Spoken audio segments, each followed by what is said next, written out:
வெளியே இருக்க மக்களுடைய எண்ணத்தை நம்பி நான் அந்த வீட்டுக்கு வந்திருக்கேன். பேச்சாளர் முத்து. அது எப்படி பேசிட்டே இருக்கும்போது யோசிப்பீங்களா முத்து?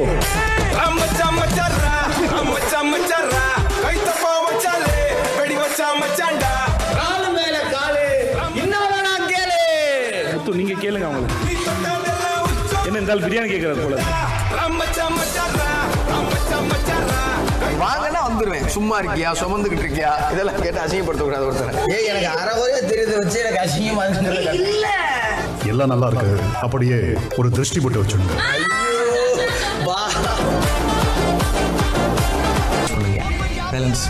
ஒரு பொருளை கேட்காம எடுத்துட்டு இருக்கீங்க, அதுக்காக வருத்தப்பட வேணாமா? முதல்ல கொண்டாந்து கொடுங்கமான்னு பனிஷ்மெண்ட் கூட வேணாம், எடுத்துட்டு போன பொருளை உடனே கொண்டாந்து வைக்க சொல்லுங்க. இந்த டீமுக்கு யாரு எதிராக சில விஷயங்கள் செயல்படுறாங்களோ அவங்க தான் அடுத்த வாரம் பெண்கள் அன்னைக்கு போகணுங்கிற முடிவு.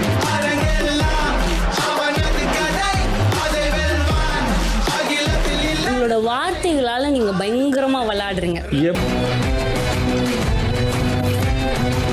உங்கள் பேச்சு திறமையால் நீங்க இந்த ஷோவையே மேல தூக்கிட்டு போகணும்னு நினைக்கிறீங்கல்ல, அப்படியே ஒரு நாள் அது கீழே வந்துடும். ஏங்க இவ்வளவு உண்மத்தோட வாழ்றீங்க? என் பாயிண்ட் ஆஃப் வியூங்க. தன்னை ஒரு நல்லவனா காட்டிக்கிறதுக்காக ஆப்போசிட்ல இருக்கிறவங்க எல்லாரையும் அழிக்கிறதுக்கும் நான் ready.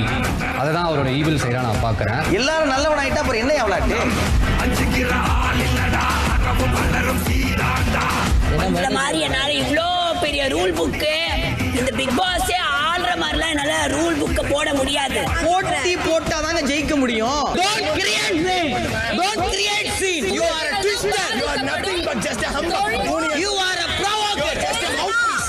Provoker. Just a provoker. இந்த இடத்துல இத நகர்ந்து போவோம். இதுல நின்னுட்டு இருந்தா அடுத்து எப்பதான் பேசுறது? இந்த வீட்ல யாரு பேச்சுக்கும் இடம் உண்டு. எல்லாரும் பேசணும். அதுக்கப்புறம் அது கூட உடன்படு. இப்போ இந்த பிரச்சனைகள் வரும்போது தளர்வுகளை ஏற்படுத்தி அவனா இருக்க விட்டு அந்த பிரச்சனை வந்ததுக்கு அப்புறம் ஹேண்டில் பண்ணா நல்லா இருக்குங்கிற ரெக்வஸ்ட்டை நான் வைக்கிறேன்.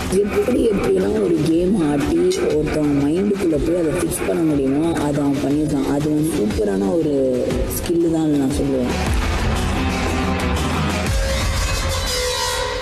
நான் தப்பு பண்ணிட்டேன்னு வைங்களேன், நிராயுத பண்ணியாங்க. நான் அவ்வளோதான் உடைஞ்சிருவேன். நான் உடைஞ்சு கிடக்கிறேங்கிறது எல்லாருக்கும் தெரியும் போது மேற்கொண்டு உடைக்கிறது இல்லை.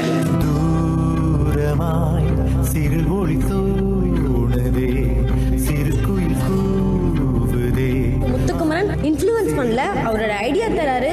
அவரோட way of thinking, way of mind, அந்த கேமை டிஃப்ரெண்ட்டாக யோசிக்கிறது ஒரு குட் ஐடியாவாக இருக்குது. முத்து ஆனால் எப்படின்னா லிவிங் ஏரியாவில் மட்டும் எனக்கு அப்பா அவங்கள்ட்ட கொஞ்சம் முரண்பாடு பேசுகிறவங்க கருத்து அதெல்லாம். மற்ற நேரம்லாம் நான் அவனை அப்படியே பார்த்துட்டே இருப்பேன். அவனும் ஒன் ஆஃப் த ஃபேவரட். திசைகளை நீ மறந்துவிடு,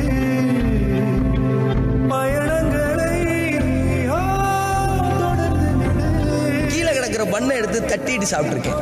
டீ கடையில் அழுகி போன வாழைப்பழத்தை தூக்கி போட்டிருப்பாங்க, அதில் நல்ல பகுதிகளை எடுத்து சாப்பிட்ருக்கேன். கீழே கிடக்கிறப்ப எடுத்து சாப்பிட ரெடி. ஆனால் யார்ட்டையும் கையேந்துறதுக்கு இந்த மானக்கட்ட மானவத்துக்கு ஒவ்வொரு நிமிஷமும் இங்கே இருக்கிறது எவ்வளோ பெரிய விஷயங்கிறது நினச்சி நல்லா நான் பண்ணியிருக்கவே கூடாது. ரொம்ப அழகா ஆழமா சிந்திச்சு விளையாடக்கூடிய முத்துக்குமரன் இப்படி பிஹேவ் பண்ணாருங்கிற கேள்விதான் இங்க ஆச்சரியத்துக்குரியது. சாரி பாஸ், நிஜமா வேணும்னு பண்ணல பாஸ். Sorry boss. நீங்க அழுதது கஷ்டமா இருந்துச்சு. நம்பு முத்து, என்ன ஜெயிக்கணும் முத்து, சரியா? ஜெயிக்கணும்.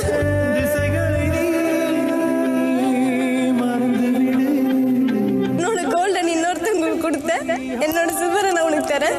உன்னோட ஆட்டத்தை ஸ்டார்ட் பண்ணி சட்டலா ப்ளே பண்ணல. முத நாள்ல இருந்து இப்போ வரைக்கும்